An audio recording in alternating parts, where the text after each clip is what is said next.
Bonjour, nous nous réunissons aujourd'hui dans le cadre du Braille Tech qui a lieu du 14 au 20 octobre. Je me présente, je m'appelle Marie Gillis et je suis job coach dans le service emploi et formation de la Ligue Braille. Nous rencontrons aujourd'hui Monsieur Glynn, agent d'intégration professionnelle à la VIC. Pouvez-vous un peu vous présenter ? Oui, donc je suis effectivement agent d'intégration professionnelle. Je m'occupe au bureau régional de la VIC pour le Brabant wallon, c'est-à-dire les gens dont le domicile se trouve en Brabant wallon, de toute demande concernant la formation emploi. Je vais maintenant vous poser quelques questions, des questions plus générales et des questions plus en lien avec la technologie. Tout d'abord, pouvez-vous me dire quelles aides vous proposez aux étudiants ou aux personnes qui suivent une formation professionnelle ? Il faut opérer la distinction entre les étudiants d'une part et celles qui ont un projet d'intégration dit professionnel. Pour les étudiants, vous devez vous tourner vers le secteur de la VIC qui existe aussi au bureau d'Ottigny, auprès de l'équipe de l'aide matérielle. C'est d'ailleurs valable aussi pour tous les bureaux régionaux de la VIC. C'est ce qu'on appelle donc l'aide matérielle et ça se traduit notamment par de l'accompagnement pédagogique. Ça, il faut voir vraiment avec ces personnes-là. Alors, pour ce qui est des personnes qui, elles, ont un projet de formation professionnelle, elles doivent obligatoirement avoir un minimum de 18 ans et elles peuvent très bien suivre une formation soit dans un de nos centres. Nous en avons 11 réservés à notre public, soit suivre une formation en entreprise, privée comme publique, et ça peut se traduire par tout matériel nécessaire pour que la personne puisse avoir de toutes les chances de son côté pour réussir ce projet de formation. Quelles sont les différentes aides disponibles pour les travailleurs ? Dans le domaine de la formation, il y a, comme je l'ai dit, le contrat d'adaptation professionnelle. C'est une sorte d'apprentissage formation en entreprise qui dure généralement 1 an, parfois plus. Nous avons aussi des formations dans nos centres qui sont au nombre de 11 et durant toutes ces formations, la personne reçoit des indemnités de formation et nous lui remboursons les frais de déplacement au tarif transport en commun. Ça, c'est pour le volet formation. Et pour le volet plus centré sur l'emploi, nous avons des primes à l'embauche qu'on appelle primes à l'intégration, ainsi que la prime au tutorat, qui est une prime versée par l'agence pour une durée de 6 mois, pour autant que l'employeur désigne un des membres de son personnel pour épauler la nouvelle personne qui vient d'être engagée. Alors, on a aussi des aides au maintien à l'emploi qui s'appelle la prime de compensation, qui, elle, consiste en une intervention qui dure d'abord 1 an et qui peut ensuite être renouvelée par période de 5 ans, au besoin jusqu'à l'âge de la pension. Cette dernière prime varie entre 0 et 45% du coût salarial et c'est déterminé après enquête, rencontre avec la personne titulaire d'un dossier et un représentant de l'entreprise. Imaginons une personne qui possède un capital financier, par exemple un héritage familial, des revenus du conjoint relativement élevés. A-t-elle quand même droit aux différentes aides ? Oui, tout à fait. Ce qui prime chez nous, c'est la reconnaissance du handicap aux yeux, enfin, si j'ose dire, sur base de la législation de l'agence. C'est-à-dire qu'il faut justifier soit de 20% de handicap mental, problèmes mentaux, déficience mentale, séquelles d'un AVC, d'une thrombose, etc. mental, troubles psychologiques, psychiatriques sévères, ou alors justifier d'un handicap physique ou sensoriel de 30%, dossier médical circonstancié récent à l'appui. Ça peut très bien se concevoir. Donc, la toute première étape, c'est effectivement de constituer un dossier, au besoin avec votre aide, à manière telle que l'équipe pluridisciplinaire, c'est-à-dire le médecin et la psychologue du bureau concerné, du bureau régional de la VIC, puissent se prononcer quant à l'admissibilité. Du matériel peut-il être accordé pour un contrat de travail à temps partiel ou déterminé et à qui le matériel appartient-il ? Le matériel en question peut très bien effectivement être octroyé à la personne, même si c'est un horaire réduit.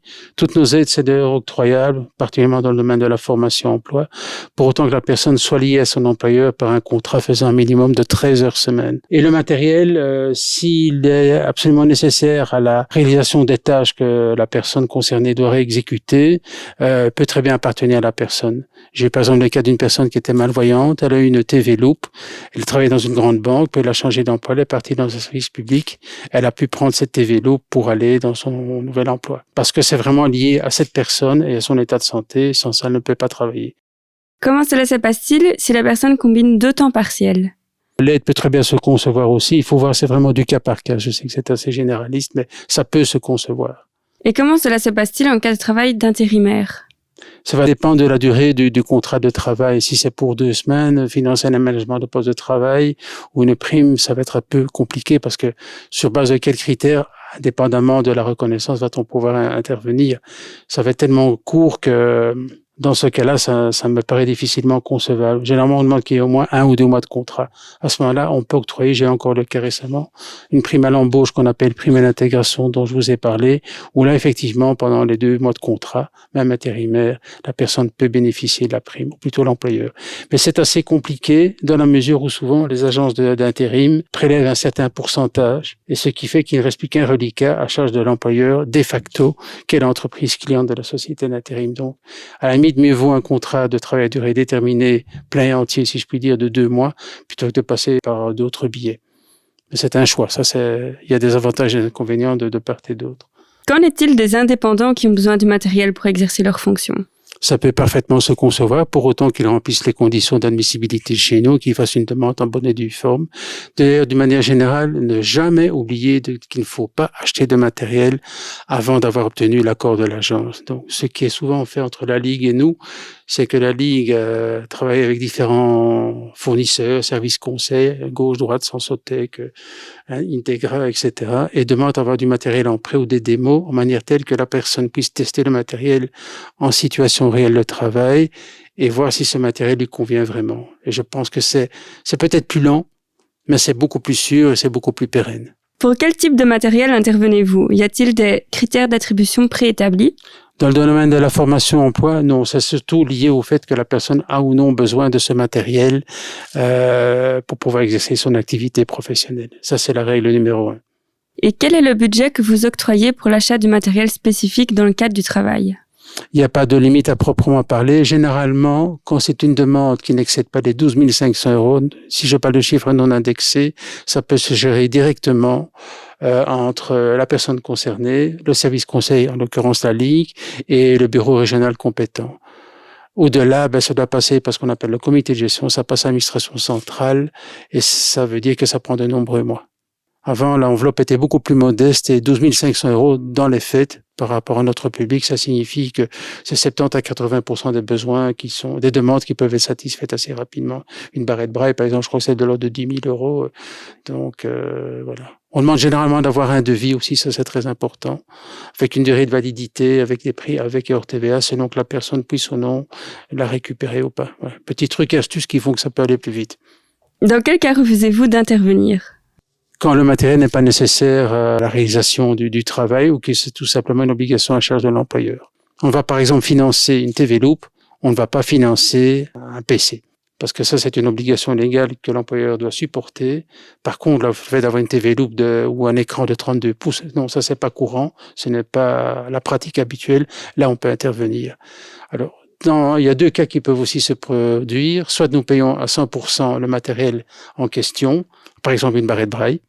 On va intégralement payer. Soit on va prendre à notre charge la différence entre le coût du matériel adapté demandé et le coût d'un matériel standard. On va par exemple prendre la différence entre un écran de 32 pouces et le coût d'un écran standard.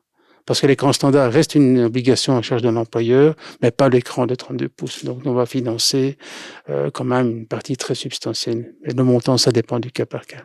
Quelles sont les nouvelles aides matérielles pour lesquelles vous intervenez et qu'est-ce qui a changé récemment? C'est vraiment du cas par cas. J'ai même un jour dû financer l'achat tenez-vous bien, d'une voiturette de golf pour une personne qui était contremaître dans un très très grand chantier et qui veut être fait de très très grands déplacements. D'accord. Sur l'immensité du chantier d'une très grande entreprise. On peut vraiment envisager toutes sortes. C'est du cas par cas. Ouais.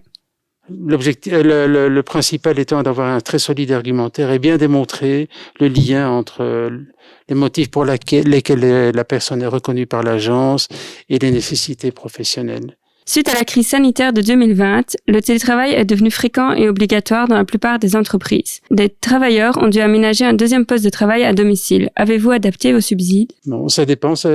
C'est-à-dire que si la personne a besoin à la fois de travailler à son bureau et à son domicile le même matériel, je reprends l'exemple de l'indépendant, on va financer un écran de grande taille en manière telle qu'il puisse l'utiliser aussi bien à son bureau que le connecter à son ordinateur, à son domicile.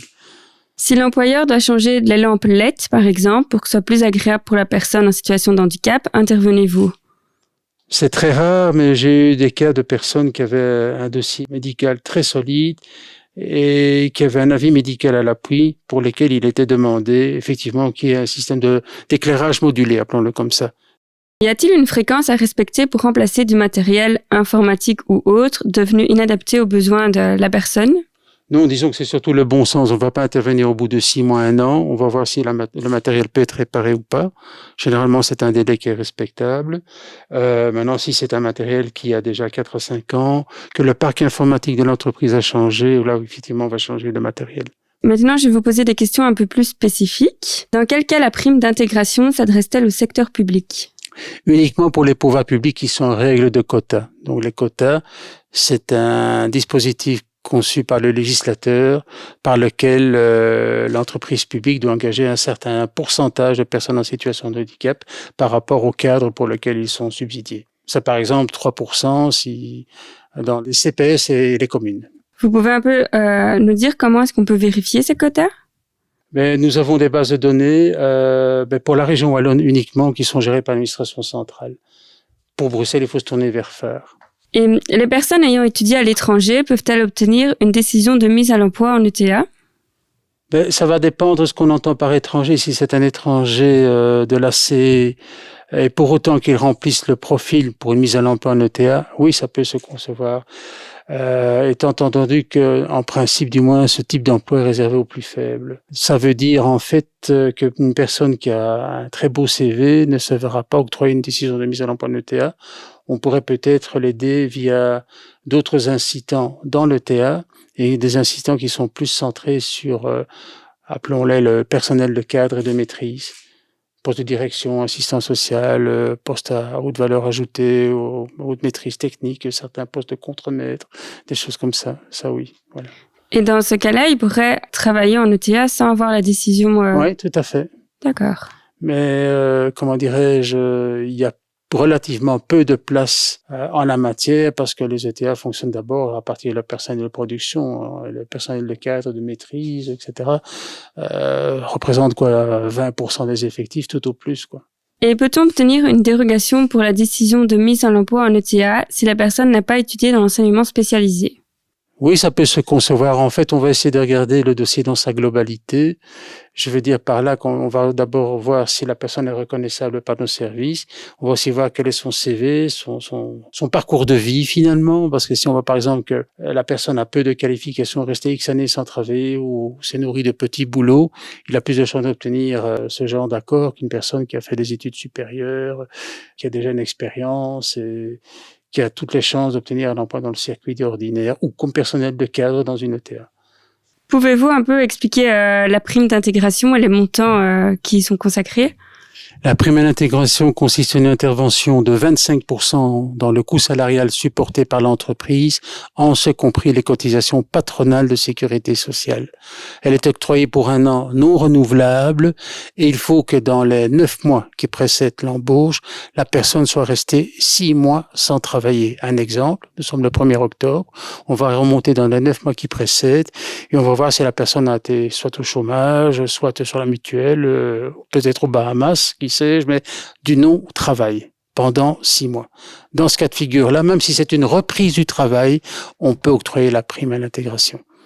Donc la prime au tutorat, donc c'est une prime qui est octroyée à l'entreprise pour autant qu'elle désigne un membre de son personnel comme tuteur, donc comme personne chargée d'épauler le nouvel engagé. C'est octroyé pour une durée de 6 mois. Et elle représente un montant de 250 € net versé à l'entreprise pour autant que le dossier administratif soit en règle. Voilà. Et vous pouvez un peu expliquer où est-ce que nos bénéficiaires peuvent retrouver sur votre site internet les informations importantes? C'est très simple. On fait www.avic.be. Apparaît un menu déroulant. Il faut regarder à se former et travailler. Et là, par exemple, le menu détaille toutes les aides de l'agence en matière de formation emploi. Les aides de l'AVIC sont-elles cumulables avec d'autres aides? Oui, tout à fait. En particulier les primes en provenance du Forêt, mais plus encore celle qui s'appelle Impulsion. Nos aides viennent une fois déduction faite des autres aides auxquelles l'entreprise, l'employeur peut prétendre. Et sur le solde, le reliquat restant à charge de celui-ci, nous pouvons calculer le montant de notre intervention. C'est quand même intéressant parce qu'au total, l'entreprise y gagne davantage. Et l'intérêt est que sur du long terme, les autres aides diminuant petit à petit, finissant même par disparaître, les aides de l'agence, elles peuvent continuer à des conditions dont nous avons déjà parlé. Merci beaucoup, Monsieur Glynn, d'être venu aujourd'hui, de nous avoir accordé cette interview. Merci, il n'y a pas de quoi. Merci de nous avoir suivis aujourd'hui. Vous pouvez retrouver tous nos autres podcasts sur nos canaux digitaux tout au long de Brightech.